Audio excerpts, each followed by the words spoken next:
Welcome back to the show, everyone. It is always a pleasure to see our next guest. He is writing about fascinating things all the time: culture, art, food, whatever it is, whatever strikes his fancy. You name it. And, well, we're bringing half of him here today because that's pretty much what's left. The reason why we brought him is because he's had amazing weight loss results, and everybody keeps asking him why, including me. I know. So we thought we'd do it. We would save everyone the time. Stephen Thank Schelling, you for that. How are you, my friend? I am very well. I'm much smaller than I'm half the man I used to be. You pretty much are. Maybe you can just tell us the time span you've lost weight in and how much. I've lost 85 pounds, and We I have a did it picture of you in. before. Oh, we do. Oh, the puffy jacket doesn't help anything, Steve. Well, see, my thought at the time was people wouldn't be able to tell where the puffy ended and I began, and unfortunately, it didn't work out that way. You tell yourself a lot of things to get through the day when you're big. You've lost over 80 pounds, 85 pounds. Yeah. And we didn't have a lot of picture choices to choose from you because you I hated having your picture taken. avoided all as a member of the media. I avoided media for 8 years.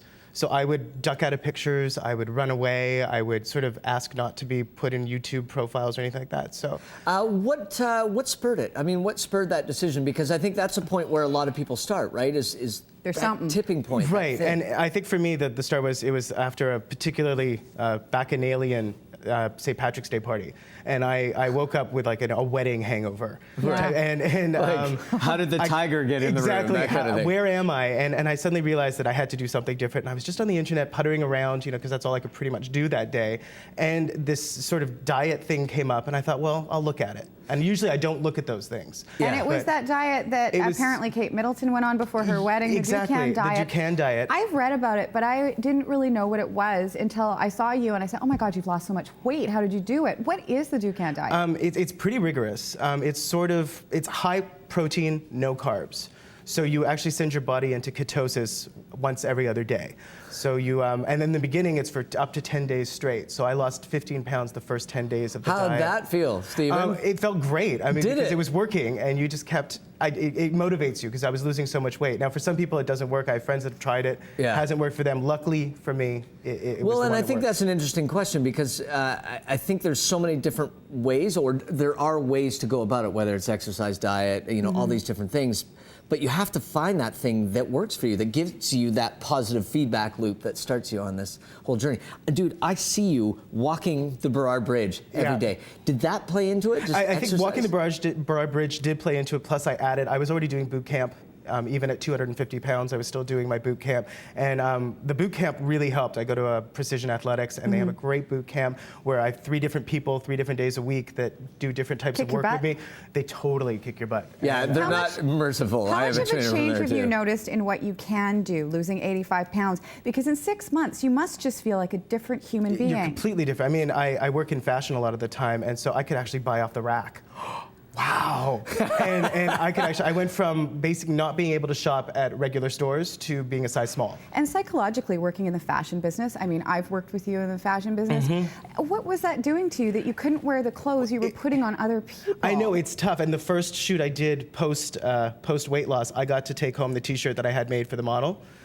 Because it fit, and I still wear it. It's How's like that for motivation? I know, I was like, I'm model size.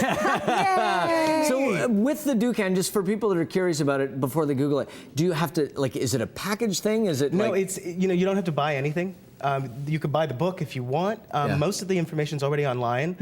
There's a British website, an American, Canadian, and it's originally a French diet. So if you read French, the French one actually has more information. And you, of course, read French, so that makes a difference. But you could actually just follow it yourself. And I started it off. The book hadn't been released in Canada when I started the diet. It was released a few weeks after I started. So I started it looking at the British and French sites.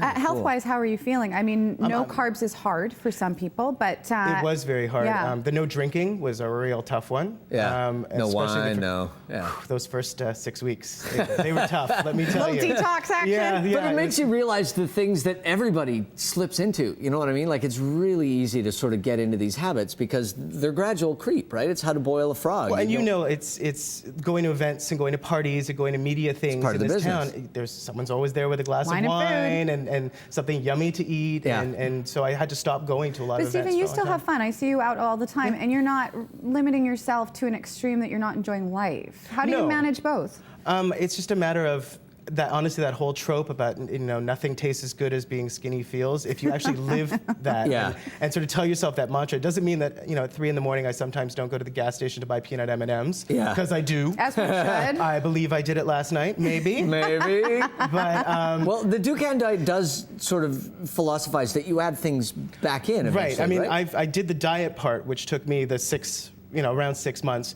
Now, then I have 483 days of a consolidation diet. So this is where you start slowly introducing foods and carbs and you know, wine and everything back into your everyday life. Woohoo! So I've got, you know, M&Ms at 3 in the morning, and those are really not recommended. But last night was an extreme circumstance. Okay, we want to talk about some of the other stuff you're doing. Yeah, your we know work, you your as writing. a writer and stuff. You're working on a really interesting article that will be coming out in the Georgia Strait. What is it that you're writing about? I'm writing about an artist, a local artist named Joshua Van Dyke, and he does this incredible work. He takes skateboards, old skateboards, and he repurposes them and turns them into hunting trophies and so animal masks. It's really cool stuff. Yeah, That's cool. It's amazing, and some of these are 6 feet across. Wow. So the antlers he makes out of longboards, and then the base is made out of old skateboards. And it's just really interesting, the story and how he feels about this material, and the fact that, you know, as I'm going to say in the article, his first interaction with a skateboard was when he was 5 years old and broke his wrist. And so he's come a long way. Yeah, it's almost like his revenge, because he gets to get his way with them now, as they had their way with him then. So. Wow. Well, and we were talking a little bit, like the contemporary art scene in Vancouver is becoming world-renowned everywhere. But except for in Vancouver, where we're not recognizing artists, I think, to the degree that we're being recognized outside of the civic limits, and especially outside of Canada as well. It's true. It's very true. Cool. Well, man, I don't know what to say other than congratulations. I know. And thank you. Just incredibly well done. It's been really fun just to watch you, and you know, we know you as a positive and a healthy person, and to watch you just manifest that self in a physical form has been thank great. you. And I'll see you on the bridge. Yeah, buddy. Getting smaller and smaller. Yeah, and we're It's also like a going to flip see book. Stephen crossing. back on our show. He's going to be part of our Oscar panel for critiquing and praising the fashions on the red carpet with Fred Lee. Ready. I know, we're getting ready, baby. And we look forward to seeing the article coming out in the Georgia Strait. Love it. We're going to take a break.